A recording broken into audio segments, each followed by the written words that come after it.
Good afternoon. I'm Simon Barnes from the University of Kent, and we're at Discovery Park in Sandwich today, and we're talking about the Dover Clean Ferry project. And this is all about how we electrify the ferries and head down the route towards net zero for the ferries. And it's a consortium project, and I've got Peter Selway here today from Schneider Electrics. So Peter, this was your first project, Innovate UK project, wasn't it? The first collaborative project. What was that experience like?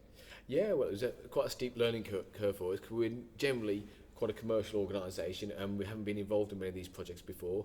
But yeah, really good, interesting experience, and I think it's been a really successful project. I'm really pleased with some of the outcomes. Good. A little about the role of Schneider Electric in the project. What role did you play, and how did you relate to the other members of the collaboration? Yeah, so I feel we're pretty much the middlemen. So WFG did a fantastic job at understanding what the power requirements of the vessels was going to be. We work with the Port of Dover, who work with the local DNO, the local power provider, to understand what power would be available from the grid. And it was our job to try and marry the two up to understand, because we knew there wasn't going to be easily enough power from the grid, to understand exactly how the power grid on the port itself might deal with those power demands, Right. and how things like energy storage and renewables could play a part with that. And the final element, because the demand from the vessels was so peaky, is how, by levelling out that demand by energy storage, could help level that demand and reduce the power requirements from the grid. So we're trying to mix that balance, that complex balance of power and supply. We've got infrastructure that's got lower capacity than we would like. The demand, did the level of demand surprise you from the ferries? Was it higher than you thought? From a shore power perspective, no, because okay. that was fairly standard. That 1.5 to 2.5 MVA is fairly standard for vessels of that kind of size. Right. What did surprise us was the power requirement for the hybrid vessels, to really use them as properly as a hybrid vessel, to recharge their battery storage systems on board, ready for the next sailing. Those power demands are huge, absolutely huge. They're huge. And we've currently, I believe there are 12 vessels or ferries operating out of Dover. We've got 2 hybrids on the way. So we're looking potentially at something, I understand, like a 20-fold increase in the demand for electricity, if not more. Yeah, absolutely. Well, if you just look at the basics, the Port of Dover power demand at the moment is around about 1 MVA.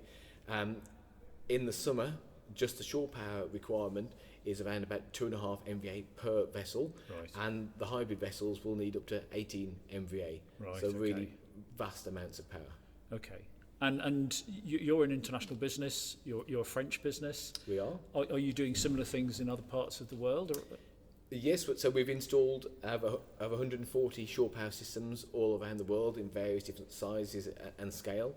One of the challenges we have in the UK is that most ports in the UK are either privately held or trust ports. Yeah. The model very much elsewhere in the world is that ports are publicly owned, and it makes investment decisions a lot easier.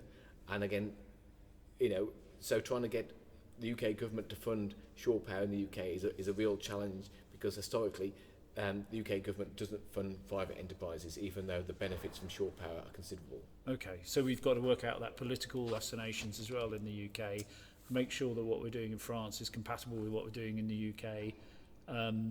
And would you like to help that? Is your vision to go further with this project? It absolutely is, and I think already the Department of Transport have launched a consultation on shore power and the different mechanisms for how we can make shore power work in the UK when we don't have that traditional model of ports being publicly owned in the UK. Okay. Any difficult aspects of the project? Any bits that you think, no, that didn't really work as it should? The biggest challenge for us was absolutely the fact that we needed people like WNG that did an amazing job, but it was so complex, it's taken them obviously quite a while to do all that work, and until they had done their element, we couldn't do our element. Yeah. So that was one of the biggest challenges, and also from we needed information from the DNO about what power would be available from the grid before we can look at the other side of the picture to understand and how we can marry those two elements up. Okay, excellent. Good. Well, thank you very much for your support, and I know we all look forward to working with you again. Thank you, Peter. Pleasure. Thank you.